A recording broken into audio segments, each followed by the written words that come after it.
On the evening of May 8, 2008, a frantic voice crackled through the dispatch receivers of the Las Vegas Emergency Communication Center.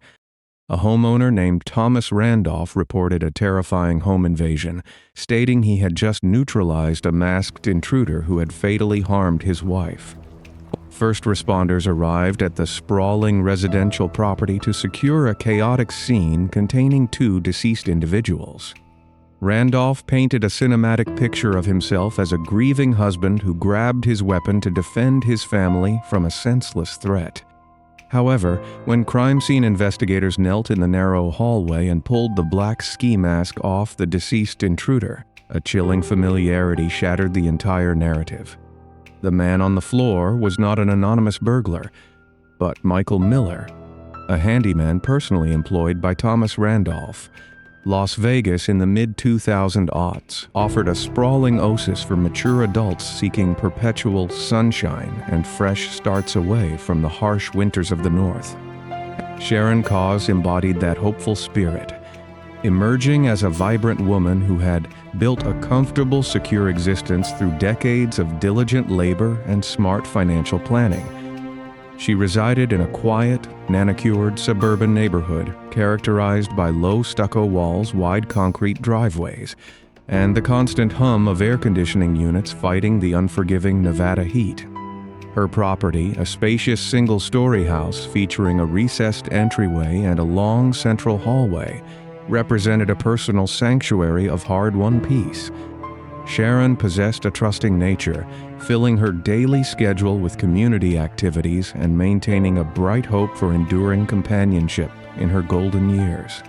Despite her tangible financial success and an active social calendar, she carried the quiet loneliness that often shadows independent living after previous relationships fade away.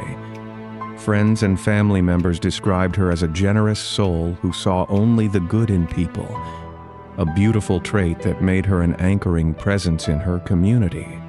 She spent her evenings curating a warm, inviting home environment, arranging her living room furniture specifically to encourage deep conversation and genuine human connection.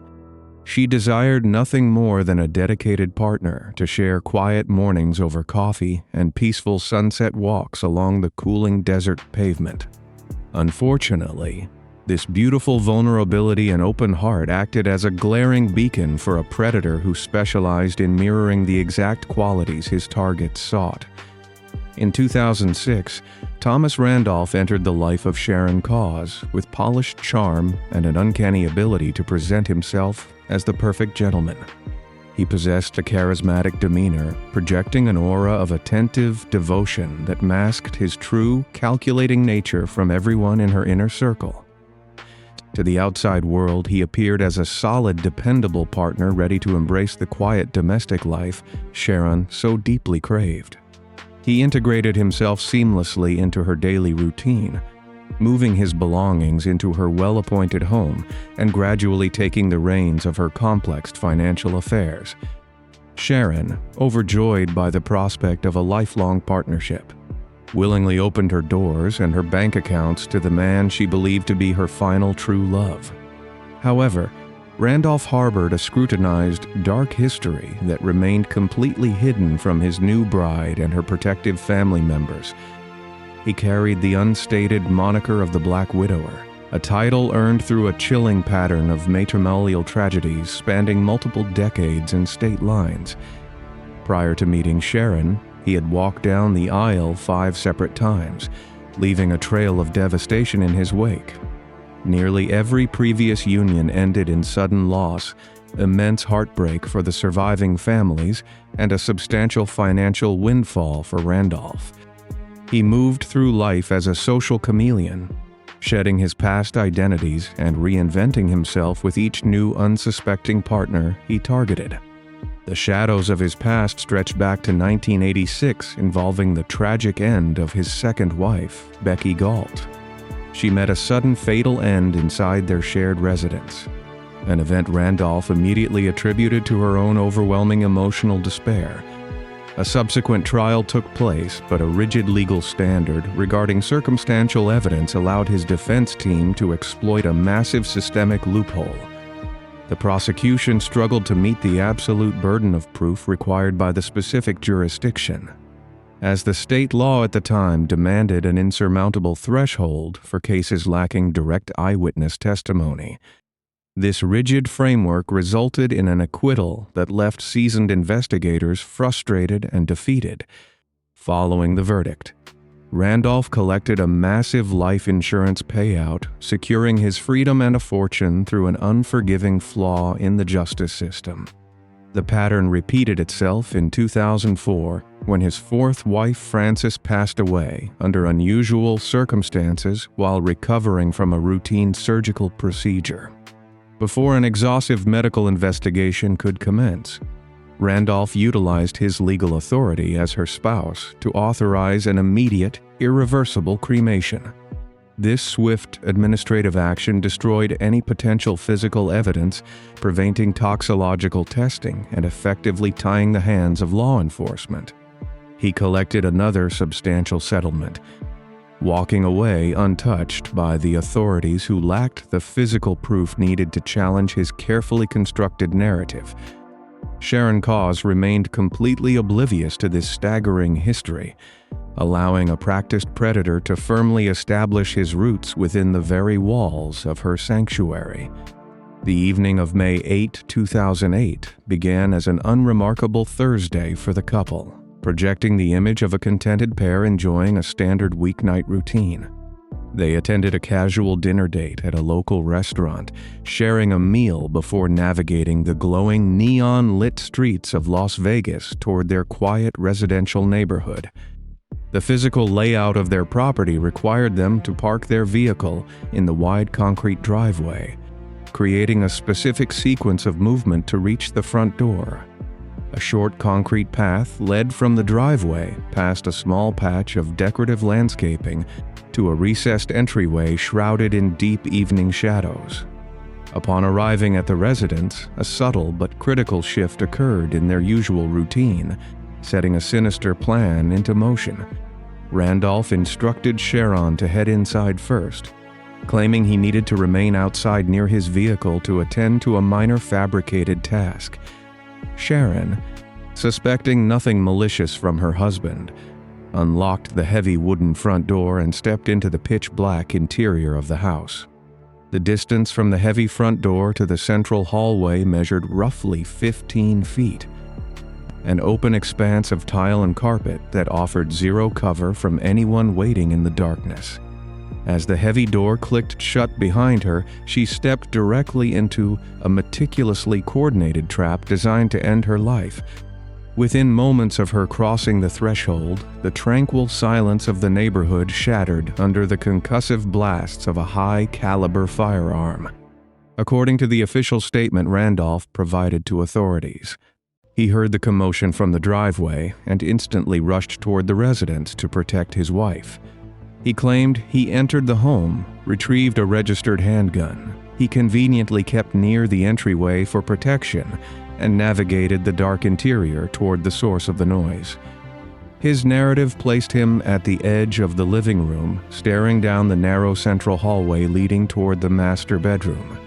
He stated he observed a large man wearing a black ski mask looming over his wife, prompting him to fire multiple rounds in an act of absolute desperation.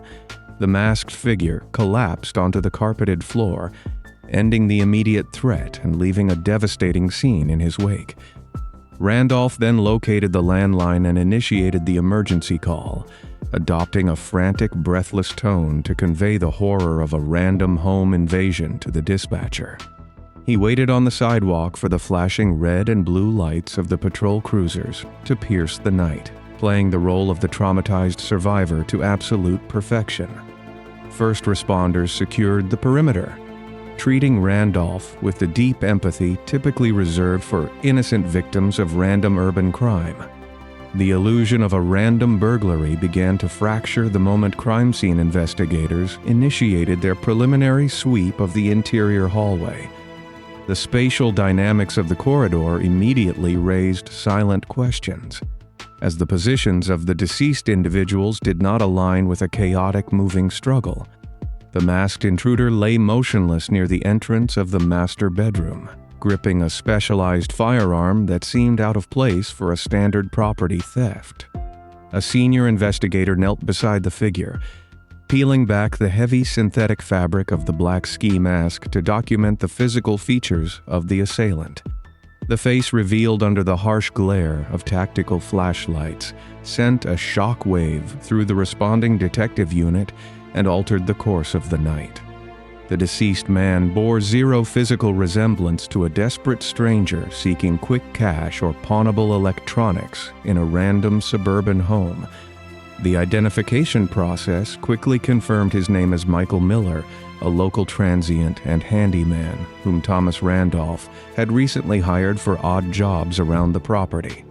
This stark revelation obliterated the home invasion theory, transforming a supposedly random tragedy into a highly suspicious, tightly controlled inside job.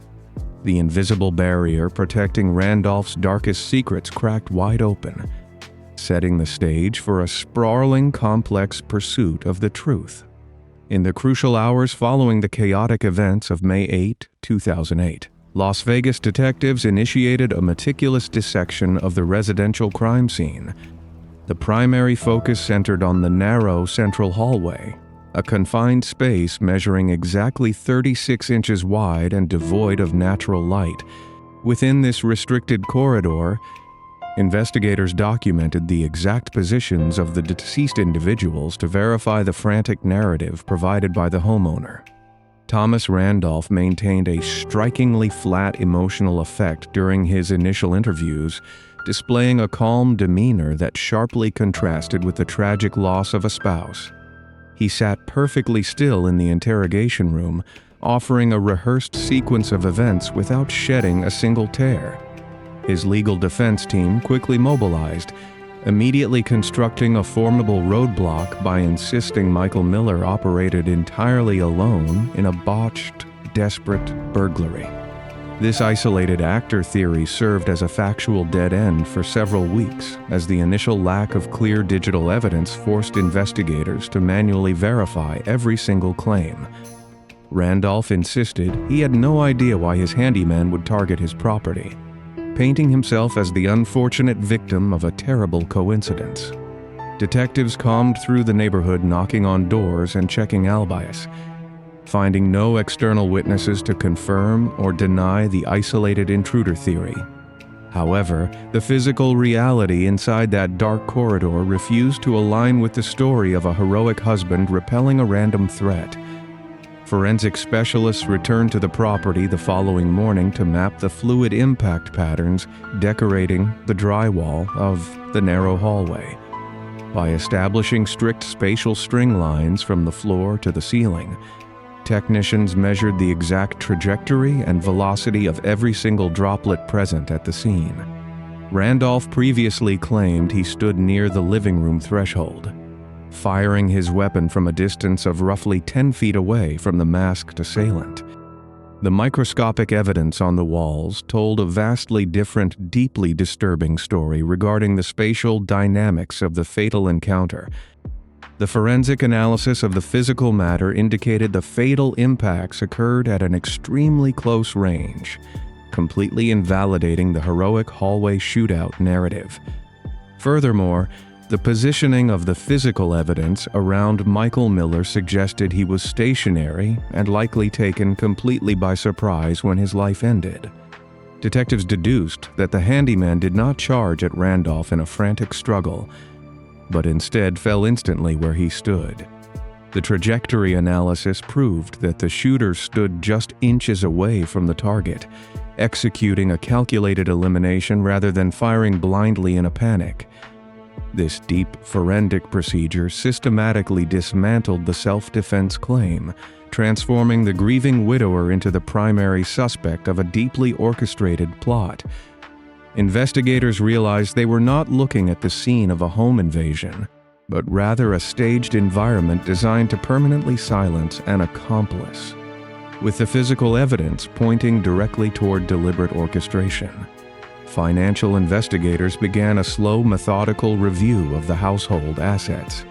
They spent the early days of June 2008 poring over stacks of bank statements, property deeds, and recent contractual agreements tied to the couple. The investigative team discovered a massive financial incentive hidden beneath the facade of a loving domestic partnership. Randolph had recently initiated and secured multiple lucrative life insurance policies on Sharon Cause, totaling more than $360,000. The paperwork revealed a chilling administrative timeline showing that Randolph expedited the signature processes just weeks before the fatal night. He designated himself as the sole primary beneficiary, ensuring that the entirety of her accumulated wealth would funnel directly into his personal accounts upon her passing. Detectives manually traced the premium payments, noting that Randolph utilized funds drawn directly from the accounts of his wife to finance the very policies placed upon her life. During these tedious weeks of financial auditing, the unseen horror of his manipulative control over her resources became glaringly apparent. Sharon had unwittingly funded the financial engine that guaranteed her own tragic departure from the world. The discovery of this massive monetary windfall provided the exact motive needed to connect the staged hallway encounter to a calculated desire for absolute wealth. Seeking to permanently destroy the defense theory of an isolated burglary, investigators shifted their focus to the digital footprints left behind by the two men. Detectives attained physical warrants for the cellular providers, demanding the complete telephonic records for both Thomas Randolph and Michael Miller. Law enforcement analysts spent the entire month of July mapping out the specific frequency and duration of every single call transmitted between their respective devices. The official logs revealed an extensive, highly suspicious web of communication that escalated dramatically in the days leading up to May 8. Randolph and his supposed transient handyman exchanged dozens of phone calls, completely shattering the illusion that Miller acted independently. The location data extracted from these cell towers placed both men in close proximity during the exact hours they supposedly planned the fatal event. Detectives deduced a terrifying reality regarding the true nature of the relationship between the homeowner and his employee. Randolph meticulously groomed Miller, promising him a substantial cut of the insurance money to wait in the dark central hallway and carry out the terrible act against his wife. However, the telephonic records could not capture the ultimate betrayal that Randolph planned from the very beginning of the conspiracy. He orchestrated the entire arrangement specifically to eliminate his wife for profit, and then immediately eliminated his hired accomplice to ensure zero witnesses remained to collect the debt. Building a flawless case required prosecutors to tackle a monumental legal and psychological challenge regarding the extensive history of the suspect, to demonstrate a definitive, calculated pattern of targeting vulnerable partners. The state fought to introduce evidence surrounding the 1986 loss of his second wife, Becky Galt. Detectives embarked on a grueling multi-state journey throughout the autumn months to track down the surviving ex-wives who managed to escape his dangerous orbit. These women provided chilling, verified testimonies regarding his deeply manipulative nature, describing a man who exerted absolute control over their finances and daily routines. They detailed a psychological environment of total isolation, where Randolph systematically severed their ties with supportive friends and protective family members. Presenting this historical pattern in a modern courtroom presented a significant legal hurdle, as defense attorneys aggressively argued that past events had no bearing on the current charges. The defense utilized strict evidentiary rules to file motion after motion, attempting to permanently suppress any mention of previous insurance payouts or former tragedies. The prosecution team spent countless hours drafting intricate legal briefs, arguing that the striking similarities in his marital history proved a signature method of operation. They painstakingly demonstrated how Randolph utilized the very institution of marriage as a lucrative enterprise, targeting women who possessed the exact combination of financial stability and trusting hearts. The slow, arduous process of pretrial litigation consumed years of the calendar. deliberately setting the stage for a judicial confrontation that would finally drag the Black Widower into the harsh light of accountability. The chronological culmination of the massive investigative effort arrived in the sweltering summer of 2017. The heavy wooden doors of the sprawling Nevada courtroom swung open to reveal a monumental legal battle concerning a decades-long string of suspicious tragedies. Thomas Randolph walked to the polished mahogany defense table wearing a pristine tailored suit. He projected the calculated image of a frail, grieving widower seeking peace after an unimaginable tragedy. The seasoned prosecution team stood ready with mountains of verified physical evidence, intent on exposing the darkest secrets of the defendant. The era of unchecked deception reached an absolute, undeniable end for the seasoned predator. The selected jury sat in silent, tense anticipation as the state initiated a devastating presentation of the strict forensic truth. Prosecutors projected the complex spatial mapping of the residential hallway onto a massive digital screen for the entire gallery to observe. They displayed the exact distance between the heavy front door and the fatal point of impact with rigorous mathematical certainty. The visual demonstration shattered the frantic home invasion narrative into unrecognizable pieces, replacing a story of chaotic survival with a portrait of calculated execution. The jury stared at the undeniable physical reality of a staged crime scene. The fluid impact experts dismantled the self-defense lie using strict trajectory measurements and velocity calculations.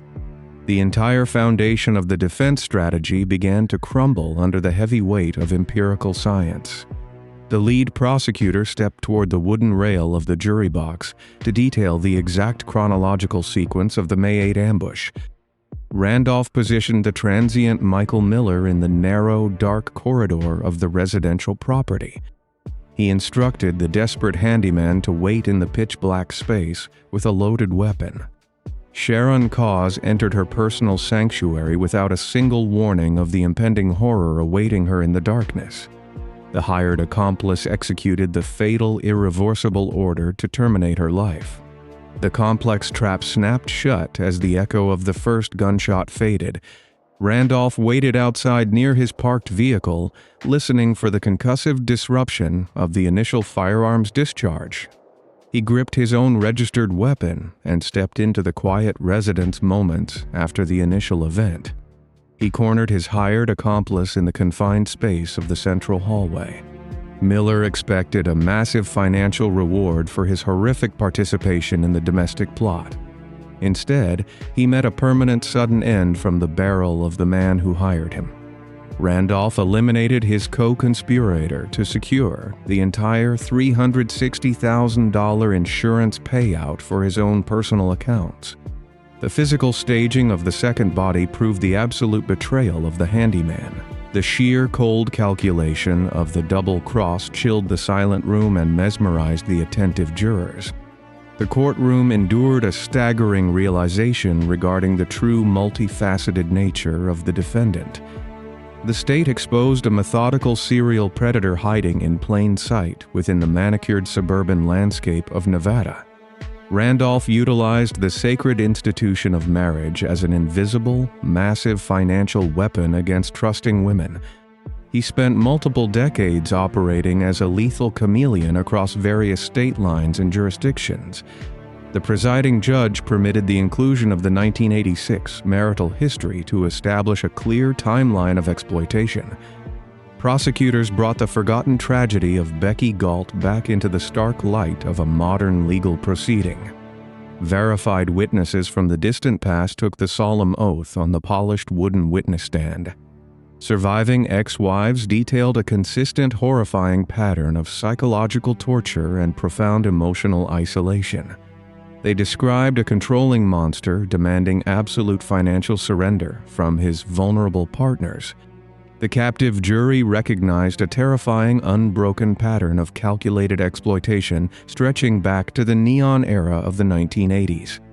Randolph sat motionless in his leather chair during these emotional testimonies, maintaining a stoic mask of sheer, unyielding arrogance. He believed his superior intellect and rehearsed charm would guarantee yet another systemic acquittal from a gullible jury. His theatrical performance as the unluckiest man in the world suffered a total, irreversible collapse under the weight of witness testimony. The impenetrable shield of his rehearsed grief fractured beyond any hope of repair. The desperate defense team attempted one final, chaotic push to save their client from a massive punitive outcome. They regurgitated the botched robbery theory to the skeptical panel of jurors, clinging to the isolated intruder narrative. They pointed accusatory fingers at the deceased handyman as the sole architect of the dual tragedy. The vast collection of physical evidence refused to comply with this fabricated illogical sequence of events. Verified telephonic records linked the homeowner and the transient together for weeks prior to the incident, proving deep premeditation. Forensic experts reiterated the strict trajectory data indicating a close-range targeted impact rather than a wild shootout. The fluid spatter on the drywall proved a deliberate execution over a panicked, random firefight in the dark. The exhausted financial audit provided the indisputable million-dollar motive for the orchestrated event. The state wove these factual, undeniable threads into an inescapable net of overwhelming guilt.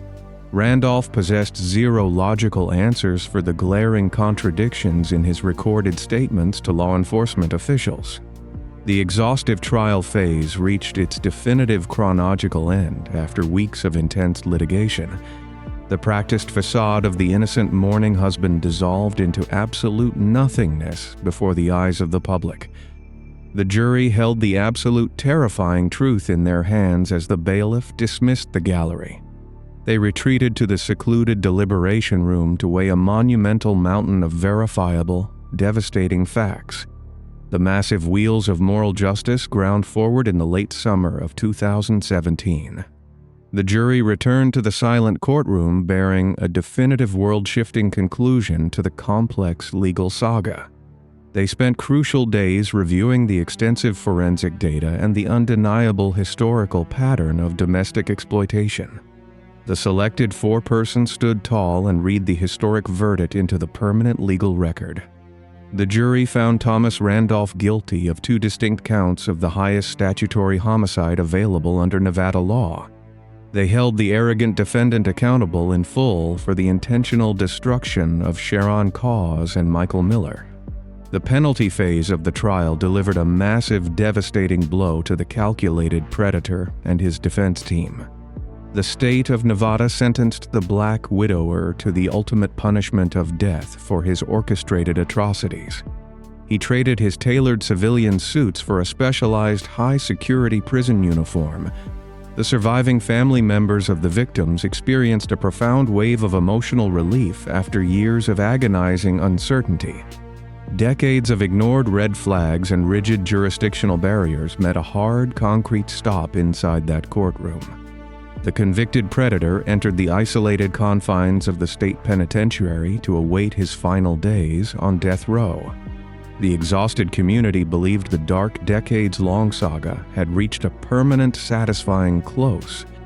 A massive legal twist shattered this hard-won peace in December 2020, reopening the painful wounds of the past. The Nevada Supreme Court issued a stunning, complex ruling regarding the pretrial litigation of the Spaulding case. Appellate judges scrutinized the inclusion of the 1986 Becky Galt trial transcripts during the 2017 proceedings.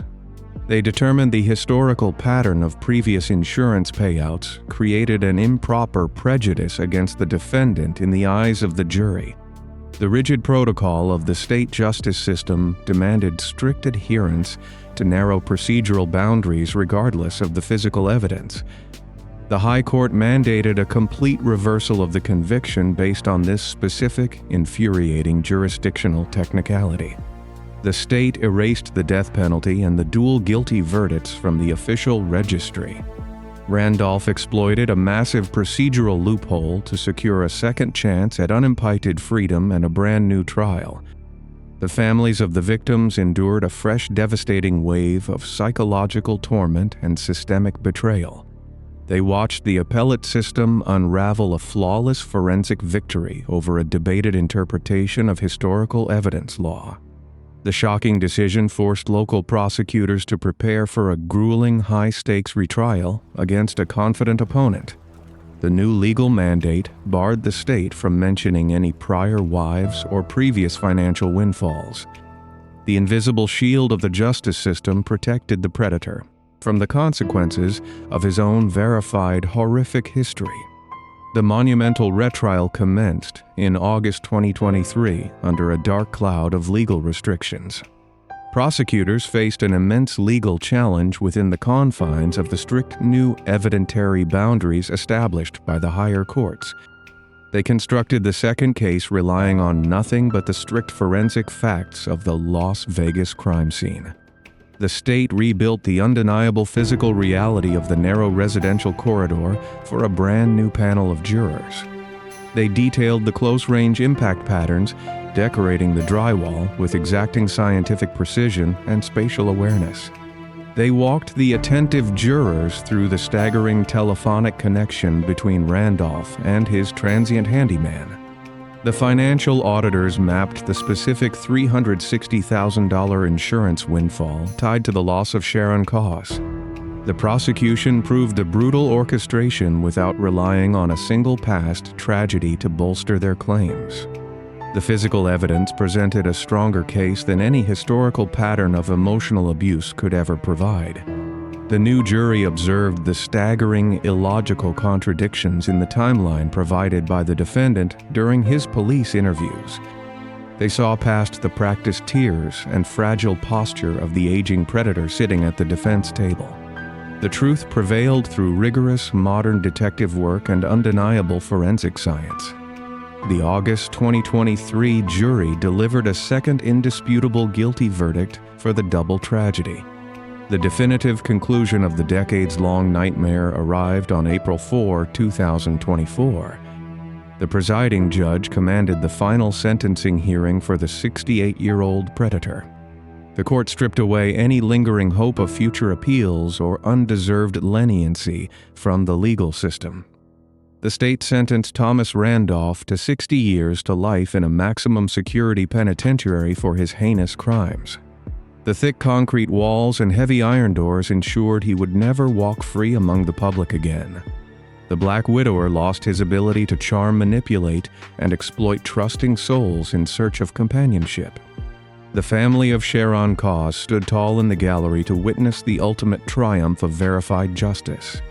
They honored her beautiful memory as a vibrant, generous woman who deserved enduring love rather than a calculated betrayal. The successful prosecution closed the heavy book on a deadly monumental enterprise spanning multiple generations and numerous victims. Law enforcement agencies cemented the successful conviction as a masterclass in forensic perseverance against overwhelming systemic odds. The definitive truth overtook the darkest shadows of his lifelong deception and financial greed. Society locked away a calculating monster who wore the unassuming mask of an ordinary grieving man.